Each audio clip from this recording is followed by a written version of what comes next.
Olá pessoal, tudo bem? Então aqui Krishna continua instruindo o Dava, seu grande devoto, né, sobre esse conhecimento espiritual, né? Ele fala assim: quem está dormindo, talvez num sonho veja muitos objetos de gozo dos sentidos, tais coisas agradáveis, porém são meras criações da mente e por isso, em última análise, são inúteis. É um sonho. Você imagina um monte de coisa, mas quando você acorda, acabou tudo aquilo, né? Tudo inútil, né? De modo semelhante, a entidade viva que está adormecida para a sua identidade espiritual também vê muitos objetos, né, dos sentidos, mas esses inúmeros objetos de desfrute temporário são criações da potência ilusória do Senhor. Então, o que está falando aqui que tanto no sonho é tão temporário quanto a realidade também. A realidade também é tão temporária como o sonho. Embora o sonho seja mais rápido, mas aqui dura um pouco mais, mas os objetos materiais são todos temporários, então, em última análise, são inúteis, né? São criações da potência ilusória do Senhor e não têm existência permanente. Quem medita neles, impelido pelos sentidos, ocupam em vão sua inteligência. Então, a pessoa que fica meditando em objetos de gozo e sentido desse mundo, ele está ocupando em vão a inteligência, ele está perdendo tempo, né? Isso que você está falando. É uma perda de tempo meditar nos objetos sentidos. Aquele que me fixou dentro de sua mente como a meta da vida deve abandonar as atividades baseadas no gozo dos sentidos. E, em vez disso, deve executar trabalho regido pelos princípios reguladores para o progresso. Quando, porém, alguém se dedica na íntegra à busca da verdade última acerca da alma, não deve aceitar os preceitos da Escritura que governam as atividades fruitivas. Então, aqui está falando, tem dois estágios. O primeiro estágio, que a pessoa deve assim, ocupar certinho as regras e regulações, né? Deve ocupar os trabalhos regidos pelos princípios reguladores. Mas quando a pessoa, em última análise, ela entende que a verdade absoluta entende certinho, ela não deve aceitar os preceitos das escrituras que governam as atividades fruitivas. Então, porque a pessoa, quando começa a vida espiritual, ela começa com karma kanda, ela purifica suas atividades para Krishna, né? sua tendência, né? Seus dons, suas habilidades, ela faz o que ela gosta para Krishna.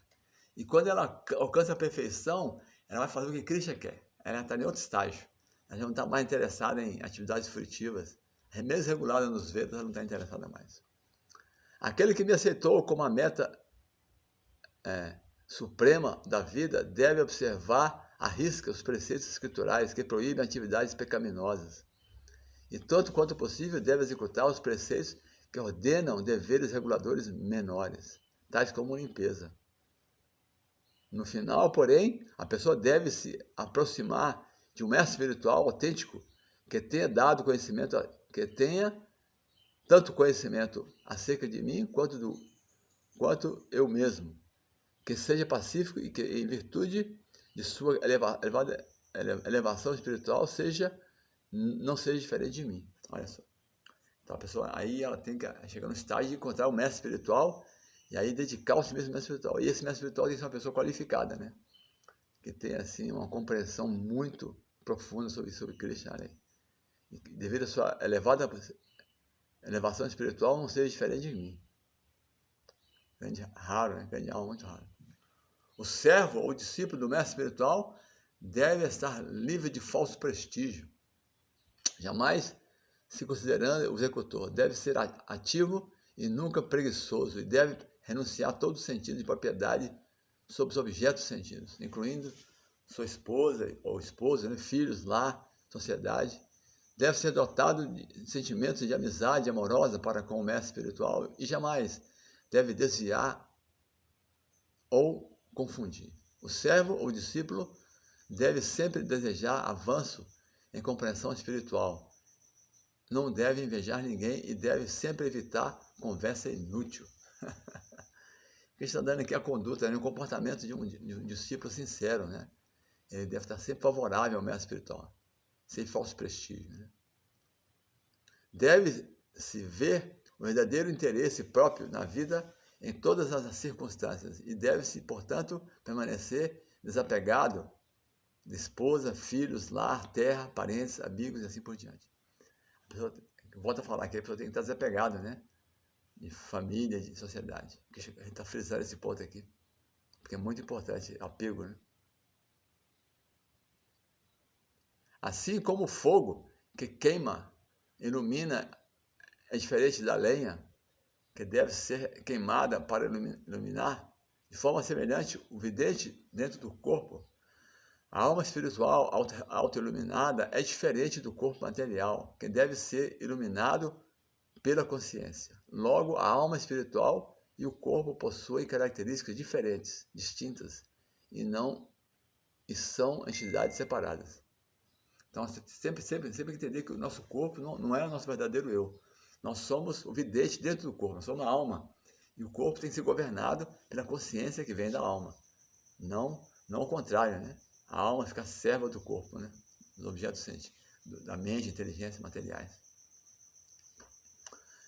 Assim como o fogo pode aparecer de diversas maneiras, tais como adormecido, manifesto, fraco, brilhante, etc., conforme a condição de combustível, de igual modo, a alma espiritual entra num corpo material e aceita características corpóreas específicas.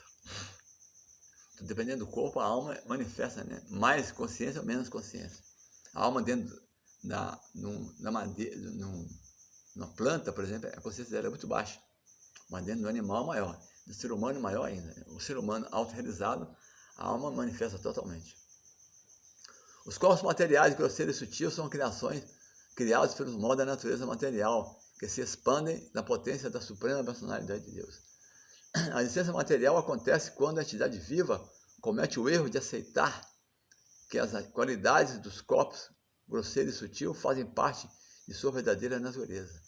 Este estado ilusório, contudo, pode ser destruído através do conhecimento verdadeiro.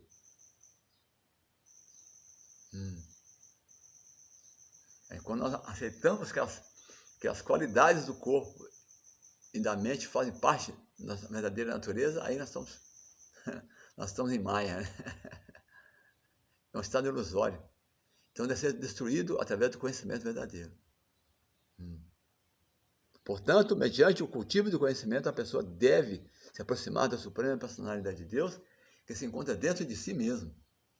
Em si mesma. Então a pessoa tem que procurar Cristo no coração dela mesma, né? Compreendendo a existência transcendental e pura do Senhor, deve-se abandonar pouco a pouco a vida errônea de que o mundo material constitui uma realidade independente. O mundo material não é independente, né?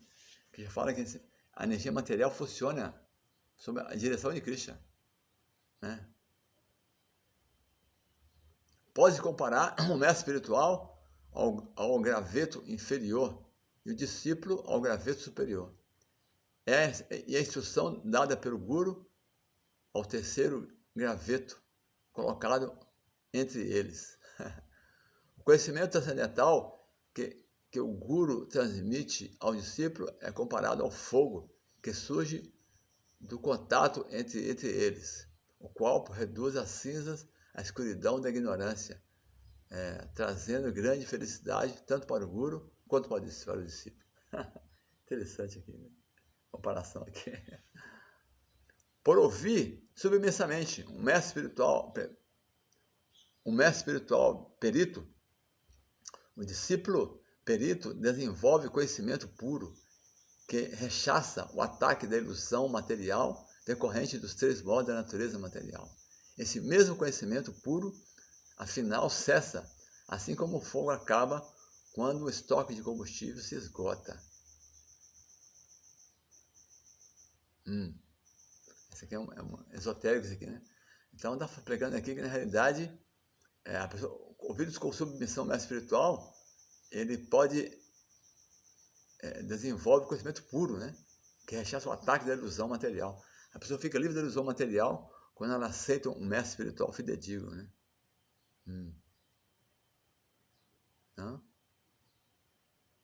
Então a pessoa fica livre da ilusão, que é o combustível da vida material.